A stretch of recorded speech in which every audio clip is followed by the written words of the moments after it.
dear students, welcome to my channel PM Biology.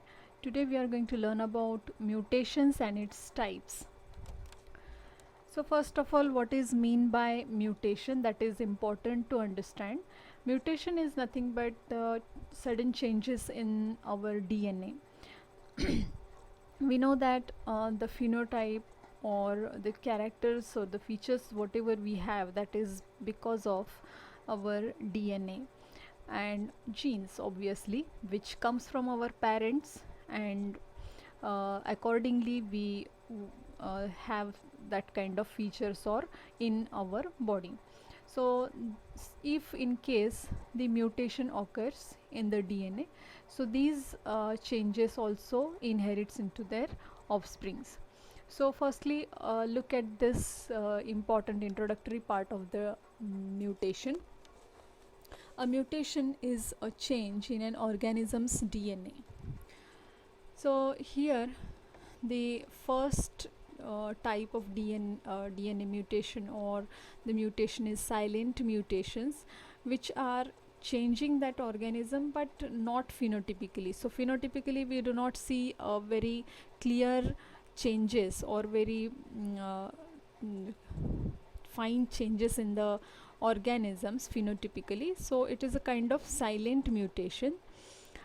Then mutations which occurs in germ cells. We know that our germ cells are sperms in case of male and eggs in case of female. So if such mutations occurs in the germ cells of the organism, then they are passed on to the offsprings. If the mutation is occurring in the germ cells, then only they will pass to the offsprings. Otherwise, if such changes occurs in the somatic cells or body cells, they may not inherit.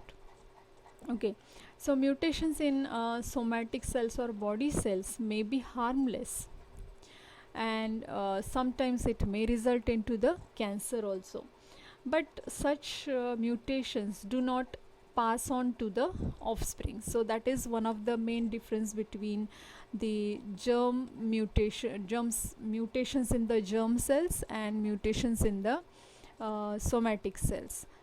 If it occurs in the germ cells, then it is very obvious that it will pass on to the offsprings or next generation, and therefore what we say, the cancer is not inherited or it is not seen if the parents have the cancer, any kind of cancer, but it is not inherited into their offsprings.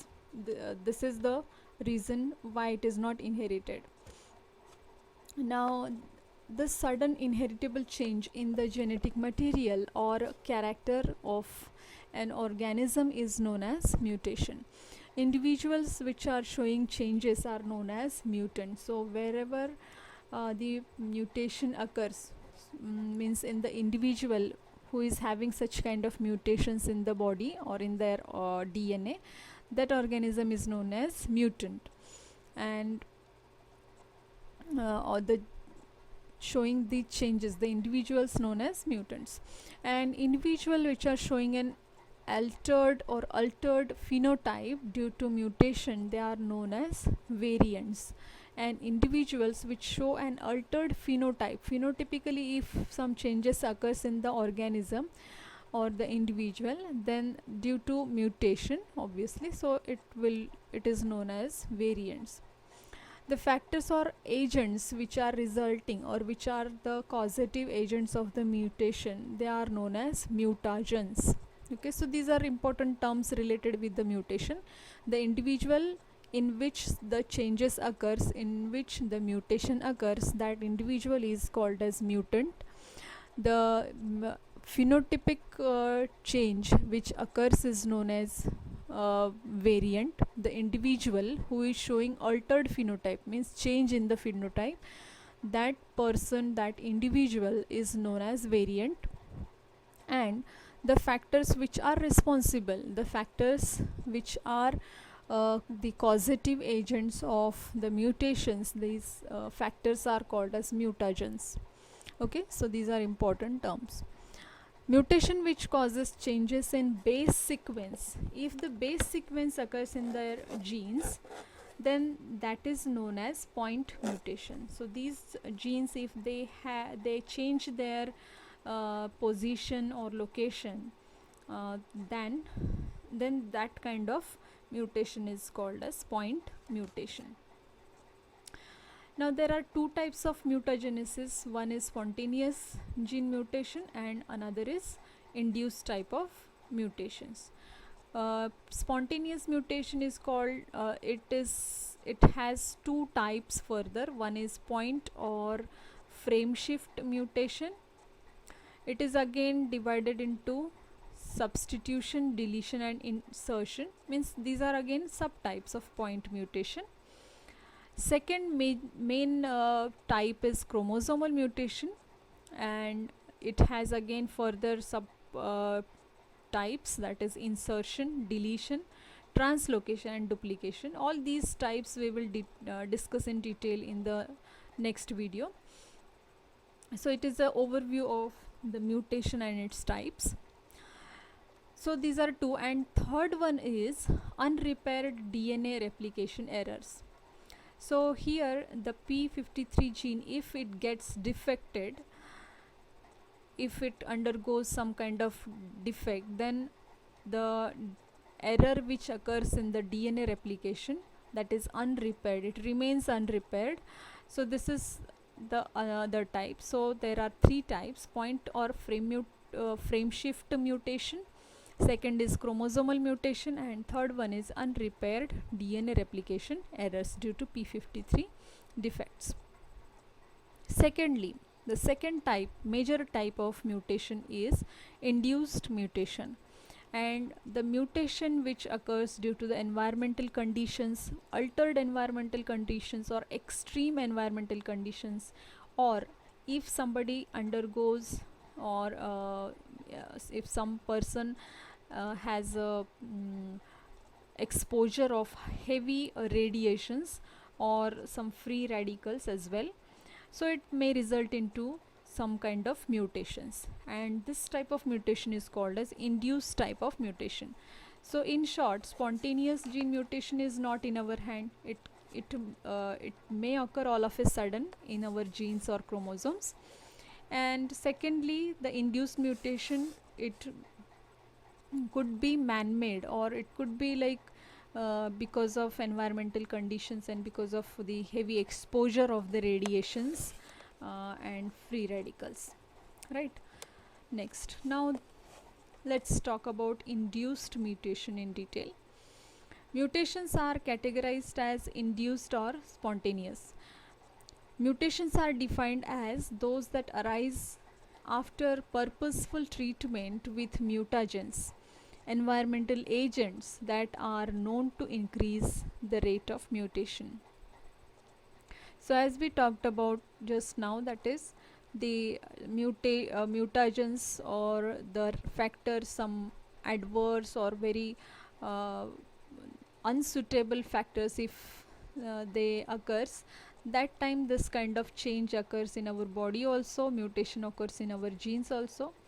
So this is a kind of mutation. Spontaneous mutations are those that are in the absence of known mutagen treatment. So it is not sometimes it is not even known that what are the reasons and what are the mutagens which are responsible for the mutation. They account for the background rate of mutation and are the ultimate source of natural genetic variation that is seen in the population. The frequency at which spontaneous mutation occurs is low. Frequency of spontaneous mutation is obviously very low and generally in the range of 1 cell in 10 to 10%. So 10% is the rate of spontaneous mutation. Therefore, if a large number of mutants is required for genetic analysis, mutation must be induced type of mutation. If it is a spontaneous mutation, it is difficult to study the it is difficult to study the genetic analysis or to get the analytical studies of the genetic imbalance. The induction of mutations is accompanied by treating cells with mutagens.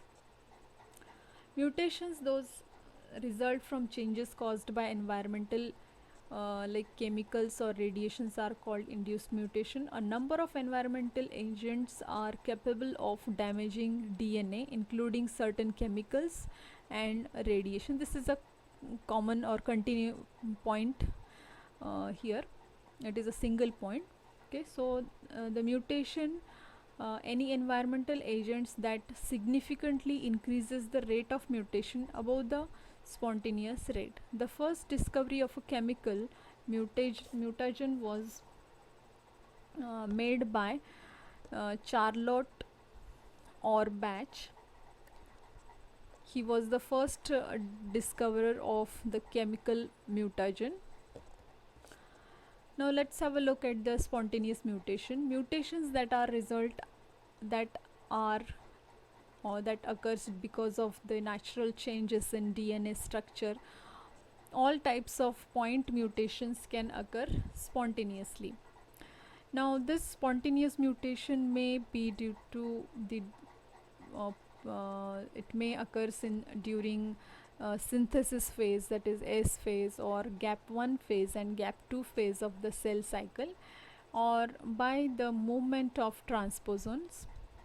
The spontaneous mutation rate in eukaryotes is between a particular range is there in which the mutation may occur spontaneously. Genetic constitution of an organism affects its mutation rate. So in Drosophila, males and females of the same strain have similar mutation rates. So this genetic constitution is also affects the mutation rate. In Drosophila, male and female have the same similar type of mutation rate. Flies of different strains, they have different mutation rates. So it depends on that organism or the organism in what rate or in which percentage the mutation can occur. The many spontaneous errors are corrected by the cellular repair system. So this is also very important point to understand, that is, many of the spontaneous errors which occurs in our DNA, they can be corrected by the cellular repair system. Means our body repairing system works suddenly or works immediately after getting some these kind of spontaneous errors in the genes, and so do not become fixed in DNA.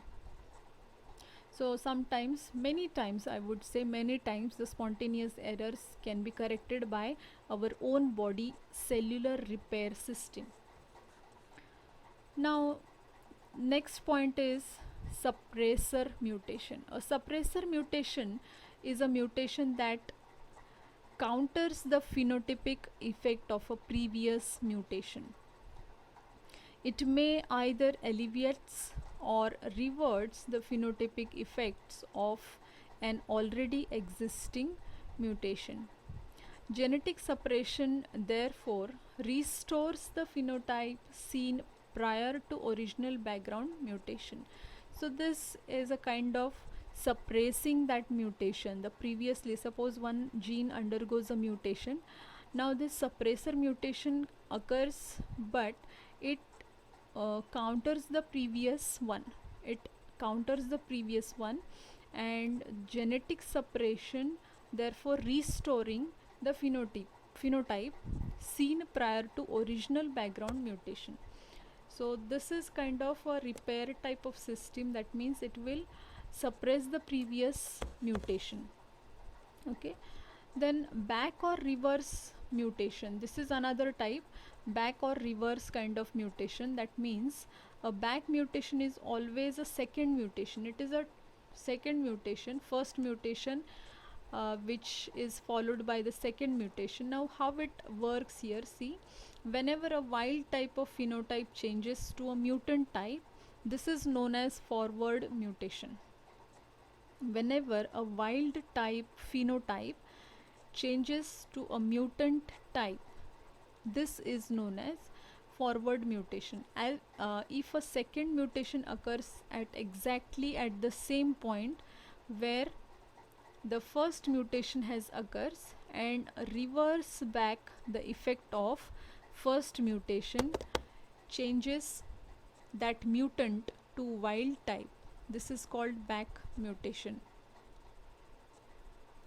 So this kind of mutation is whenever a wild type phenotype is changing to a mutant type, this is called as forward mutation. Okay, so it is exactly opposite. Whenever a wild type phenotype changes to a mutant type, this is known as forward mutation, and the first mutation has occurs and reverse back the effect of first mutation, changes mutant to wild type again, this is called back mutation. Okay, so these are all the types of mutations, and in the next video we will learn all the chromosomal mutations in detail. Okay, so if you like this video, please like, share and subscribe my channel. Thank you.